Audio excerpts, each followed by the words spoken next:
is dedicated to all the teachers that told me I never amount to nothing. To all the people that lived above the buildings that I was hustling from, that called the police on me when I was just trying to make some money to feed my daughter. And to all my peoples in the struggle, you know what I'm saying? It's all good, baby, baby. Check it.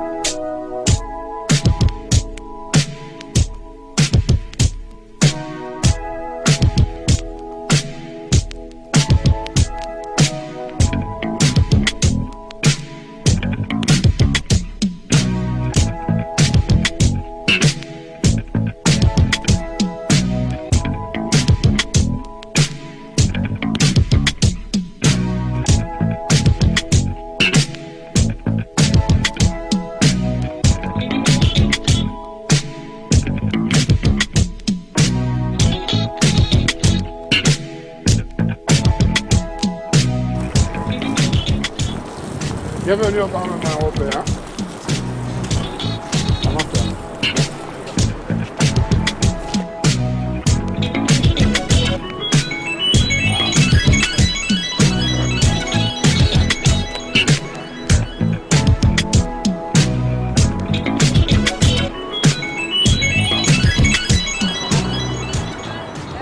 Merci de nous accueillir, c'est très gentil, on va pouvoir plaider notre cause qui est aussi la cause du droit européen. Donc c'est vraiment une superbe occasion qui nous est offerte et vraiment merci. De toute façon on mène le même combat, le combat à la fois pour les réparations, pour plus de justice, et nous on lutte particulièrement contre le racisme. Donc vraiment on est extrêmement touchés de cette invitation qui va prouver qu'on n'est pas... En tout cas, ce que je voulais vous montrer, c'est qu'en France vous n'avez pas pu entrer au jardin de Luxembourg, et aujourd'hui je vais vous ouvrir devant la porte du Parlement.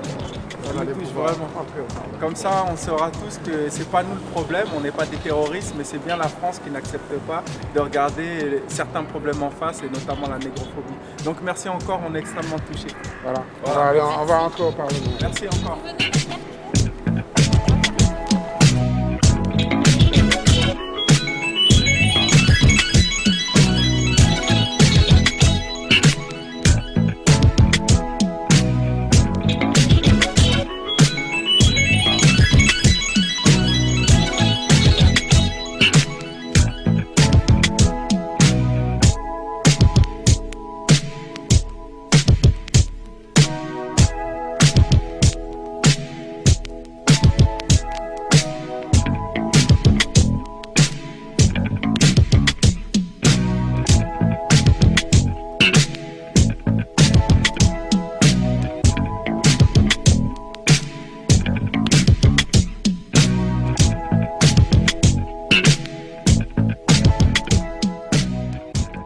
Là, on se trouve au Parlement européen de Bruxelles. Donc pourquoi on est là? On a été invité déjà par le député Jean-Jacob Bicep, qui est un député vert, qui milite pour les réparations liées aux crimes esclavagistes et coloniaux et plein d'autres choses, pour le mouvement écologiste, et notamment à cause du problème du chlordécone qui assassine de manière invisible les gens dans les Caraïbes. Donc les Africains déportés qui se trouvent dans les Caraïbes. Et donc il nous a invités, notamment nous, pour la symbolique qui veut que la France nous avait expulsés pendant 2 années de la commémoration officielle de l'abolition de la fin de l'esclavage. Je dis expressément, je ne dis pas abolition, parce qu'abolition laisse entendre que c'est les blancs, ou en tout cas les colons blancs qui nous ont donné notre liberté. Et ce mot permet d'effacer toute la résistance noire qu'il y a eu. Donc cette cérémonie officielle organisée par l'État qui permettait de célébrer la fin de l'esclavage, on a été évacué par la force par 2 fois de cette manifestation. Et donc le député Jean-Jacob Bicep a eu l'idée de montrer que ce n'était pas le collectif anti-négrophobie qui posait problème, on n'était pas des terroristes, puisqu'on peut rentrer au Parlement européen, mais c'est bien la France le problème, qui n'arrive pas à accepter que certains problèmes lui soient posés, soient mis en face de ses yeux. L'État français n'arrive pas à regarder en face la réalité de son racisme colonial, et notamment la négrophobie. Et donc c'est la question noire que la France veut à tout prix évacuer. Et à notre avis, c'est pour ça qu'elle nous a évacués de l'abolition de l'esclavage, parce qu'on faisait tâche et qu'on était la preuve vivante sans doute des crimes qu'elle a perpétrés contre l'humanité nègre durant tous les siècles d'esclavage. Donc voilà pourquoi on est ici. Et on va parler de la question du racisme anti-noir en Europe, et notamment en France, en ce qui nous concerne, la question de contrôle aux faciès et tout ce qui s'ensuit, en sachant que le racisme institutionnel, puisque là il est question non pas de sentiments de personnes, mais bien de racisme organisé par l'État de manière subtile. Donc le contrôle aux faciès en fait partie, la discrimination raciale au logement en fait partie, la discrimination à l'embauche en fait partie, la justice à deux vitesses en fait partie, et ensuite je vous en donnerai pléthore et pléthore, puisque les partis politiques qui sont généralement blancs, les médias qui ont peine à faire entrer de la couleur, etc. Donc tout ça, c'est ce qu'on va discuter, mais nous, on va s'attacher au contrôle aux faciès. Mais en tout cas, c'est un pied de nez de montrer que la France nous a constamment mis hors des projecteurs de sa propagande. Eh ben voilà, on est au Parlement européen et on va montrer le vrai visage, en tout cas un des visages de la France, celle qui muselle ceux qui sont censés avoir la liberté d'expression et de mouvement. Donc on va le faire savoir ici en Europe que la France autorise que les choses se disent, mais pas tout. En tout cas la négrophobie, non, il ne faut pas en parler, chute ta gueule même. Donc voilà. Alors, aujourd'hui, au Parlement, on fait une conférence sur l'afrophobie. Et dans le cadre de cette conférence, j'ai tenu à faire venir la brigade anti-négrophobie pour qu'ils puissent participer à cette conférence, parce que je pense que cette conférence est une conférence qui les intéresse. Mais par-delà cette conférence, j'ai tenu aussi à faire venir cette brigade parce qu'au mois de mai dernier, le 10 mai dernier, au Jardin du Luxembourg, il y avait la commémoration justement de la traite et de l'esclavage. Il y avait le président de la République, François Hollande, et il y avait un panel d'invités. Et justement, la brigade s'était inscrite, les gens de la brigade s'étaient inscrits tout à fait naturellement sur la liste. Ils avaient rempli les obligations pour être sur cette liste. Et quand ils se sont présentés au Jardin du Luxembourg, ils ont été refoulés au Jardin du Luxembourg au seul motif qu'ils portaient un t-shirt. Dans un état de droit, on ne peut pas ne pas accueillir les gens parce qu'ils ont un t-shirt. Si on avait un fait délictuel à leur reprocher, j'aurais pu comprendre. Si on pouvait au moins dire qu'ils ne s'étaient pas inscrits, ils n'avaient pas rempli les obligations administratives, là encore, j'aurais pu comprendre. Mais là, une manifestation qui avait pour but de rendre hommage à ceux qui se sont battus pour la lutte contre l'esclavage, ne pas accepter des personnes au seul motif qu'ils portent un t-shirt sur lequel c'est écrit « Brigade anti-négrophobie », ça n'a pas de sens. Ce n'est pas un message insultant. Ce message est un message juste pour dire qu'il y a des gens qui se préoccupent de la montée d'une certaine forme d'exclusion. Ce n'est pas un message insultant. Et donc j'ai tenu à faire venir la brigade au Parlement européen pour montrer que ce ne sont pas les gens de la brigade qui sont un problème. C'est ceux qui ont peur d'eux qui sont le problème. Et là, en l'occurrence, au Jardin du Luxembourg, on a préféré les exclure parce que justement, ils portaient un message qu'on ne voulait pas entendre. Donc aujourd'hui, ils sont dans cette institution européenne pour montrer qu'ils ne sont pas des gens dangereux, ce sont des gens tout à fait convenables, tout à fait respectables, et ils ne font qu'une seule chose, faire valoir leurs droits.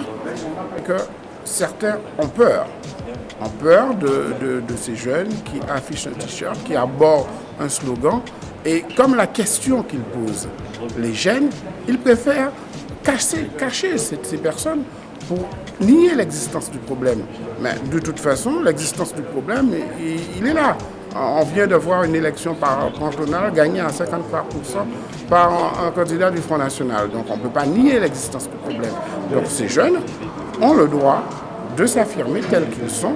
Et au Parlement européen, on a accepté qu'ils rentrent avec leur t-shirt. Comme ce matin, vous avez pu observer qu'il y avait la brigade anti-négrophobie qui est entrée avec ses t-shirts, mais les jeunes Corses sont aussi entrés avec leur t-shirt et avec le drapeau corse. et ça n'a posé aucun problème. Je pense qu'en France, il faut qu'on arrête de faire peur aux gens. Il faut arrêter de faire peur aux gens. C'est en faisant peur aux gens qu'on fait monter l'extrême droite. Et ce n'est pas le contraire. Par M. Jean-Jacques Michel, il faut savoir que nous, on a eu quand même un problème important, c'est qu'en France, on a été expulsé violemment par la police par 2 fois, la cérémonie officielle de la fin de l'esclavage. Et donc, ça donnait l'impression, à cause de nos t-shirts, pourtant on était invités, ça donnait l'impression qu'il ne fallait pas que le problème de la négrophobie apparaisse et que la question noire apparaisse. Donc, qu'est-ce qui se passe? Nous inviter ici pour montrer que c'est pas nous qui posons un problème au fond, qu'on n'est pas des terroristes ou des gens avec qui on ne peut pas dialoguer, mais puisqu'on peut rentrer au Parlement européen, mais c'est bien peut-être la France le problème, puisqu'elle nous empêche même d'exister en tant que militants. Le sens de votre action, c'est quoi la négrophobie? Est-ce que ça existe? Oui, c'est quelque Ouais, chose. tu me diras ce que tu en penses. C'est quelque chose qu'on définit. Issa, tu peux me ramener un livre s'il te plaît? Oui, donc c'est quelque chose qu'on a défini, c'est le racisme anti-noir. Voilà, on a écrit un livre là, qui explique très bien, voilà, qui explique la problématique. C'est le racisme anti-noir, et donc c'est dire que ce qui a été à l'origine de l'esclavage, de la colonisation de l'Afrique subsaharienne et aussi de la discrimination raciale qui sévit dans le logement, dans l'emploi, etc. C'est une seule et même chose, c'est la négrophobie, c'est-à-dire le racisme anti-noir. Donc c'est une forme de racisme parmi d'autres. Et on pense par exemple qu'en France, il y a une arnaque, et ça on le dit ouvertement, c'est l'antiracisme des façades. Pourquoi? Parce qu'il prétend lutter contre le racisme, mais pour lutter efficacement contre un racisme, il faut en connaître les différents composants. Avant, on était antiraciste, ça comprenait les Noirs, les Arabes, l'islamophobie, D'accord. ça comprenait l'antisémitisme. Tout ça était dans un ensemble. Alors maintenant, on va segmenter. C'est là l'arnaque. C'est là l'arnaque, et c'est une arnaque qu'on nous a vendue sans qu'on y fasse attention. C'est-à-dire, vous croyez que vous maîtrisiez l'ensemble en vous disant tout simplement antiraciste, mais le problème c'est qu'il y a des catégories différentes de racisme qui représentent le grand ensemble du racisme. Pour lutter efficacement contre le racisme, il faut connaître le racisme anti-noir, le racisme anti-arabe, le racisme, tous les racismes. Vous êtes en train de dire en gros. C'est comme la maladie. Allez, c'est comme la maladie. simplifions le discours, les mots de toute façon sont jamais les bons dans ce truc-là. Mais en gros, l'antiracisme en France, on a trop focalisé sur les Arabes, il faut que les Noirs retrouvent leur ce n'est pas place. ça, c'est vous qui comprenez mal. Moi je pense que ça a été une très grande victoire lorsque par exemple. Monsieur Tain du Cran. Mais je pense que ça a été un très grand problème lorsqu'on a identifié l'antisémitisme, parce qu'il a de spécifique. On pourrait dire racisme, anti-juif, mais si on a trouvé la nécessité du mot antisémitisme, c'était pour une raison, je crois que c'était une bonne chose. Donc quand on parle de racisme anti-noir, c'est aussi une spécificité, et c'était intéressant de mettre en avant ce qu'elle a de particulier, parce qu'elle est liée à l'histoire coloniale. Mais toi, Rocaille, t'es d'accord complètement avec la focalisation sur un racisme anti-noir et qu'on appelle négrophobie, qui n'est pas facile comme Ça, mot. c'est compliqué. Alors, c'est vrai que c'est plus français qu'européen. Au niveau européen, on parle plus d'afrophobie, mais moi, je trouve que c'est important que des collectifs se focalisent sur un aspect particulier du racisme, parce que ils sont pas mus par les mêmes leviers historiques ou les mêmes leviers sociologiques. Donc, je pense que, par exemple, aujourd'hui, en France, on a besoin d'une association qui se préoccupe spécifiquement du racisme contre les Roms. Parce qu'en fait, le fait de se focaliser sur le racisme en général, ça permet pas en fait de tenir compte des spécificités de chaque groupe. C'est vrai qu'on n'a jamais, pendant les années 80, à la grande époque de SOS Racisme, on a très très peu parlé de ce que vivaient spécifiquement les populations Et noires. au fond, la discrimination, c'est comme une maladie. Quand vous êtes malade, vous êtes content d'avoir des médecins généralistes, vous êtes content d'avoir aussi des spécialistes. D'accord. Eh bien, c'est la même chose exactement. Et alors, l'utilisation du mot nègre, parce que négro, ça vient du mot nègre. Alors nègre, on ne peut pas l'employer, mais négrophobie, on peut l'employer. D'accord, alors je vous dis, c'est simple. Vous êtes gêné avec le mot ou pas? Alors, déjà, je vais vous répondre par étapes, c'est-à-dire pourquoi négrophobie. C'est-à-dire que si on aurait pu aller dans un sens plus... Si vous prenez le mot antisémitisme, par exemple, le sens ne revêt pas exactement ce qu'il prétend combattre. L'antisémitisme, c'est les sémites, c'est à la fois les arabes et les juifs. Pourtant, il est admis maintenant, on a donné un sens qui veut que c'est la lutte contre le racisme dirigée à l'encontre des juifs. Et bien, la négrophobie, il faudra se satisfaire. Nous, on va donner le sens qu'on veut donner à ce mot-là, mais le but, c'est comme on l'entend, quand on l'entend, on comprend direct de quel ressort il s'agit. Oui. Si on avait pris un mot plus technique qui ne permette pas directement de recouvrir cette réalité coloniale, cette arme coloniale qui a été dirigée à l'encontre précisément des Noirs, eh ben, les gens n'auraient peut-être pas compris. Donc c'est pour ça qu'on a utilisé un mot qui, dès qu'on l'entend... Donc on peut dire négrophobie, mais pas nègre. C'est-à-dire qu'après, c'est pas moi qui le dis, si vous allez dans le Larousse, moi j'ai rien dit, j'ai pas l'autorité pour le dire, mais si vous allez dans le Larousse, le Larousse dit lui-même que les Blancs ne peuvent pas utiliser le mot nègre, il n'est anesthésié que lorsque les Noirs l'utilisent eux-mêmes. Parce que c'est pas de notre faute, c'est à cause du poids que vous avez donné à l'histoire, l'Europe a donné à l'histoire, et c'est pas de notre faute si l'histoire a négativé ce mot-là et lui a donné une connotation totalement négative, alors qu'à la base c'est un mot neutre. Donc ça, il faut s'en prendre à la charge de l'histoire. Rocaille, tu pourrais mettre un t-shirt comme ça un jour? Ah ouais, je pourrais, carrément. Ouais. Le but c'est de savoir si vous pourrez mettre un t-shirt comme ça un jour. Oui. Ah ouais, Voilà. bon, on t'appelle à la prochaine action de la brigade. On t'appelle, mais sérieusement. Pourquoi pas?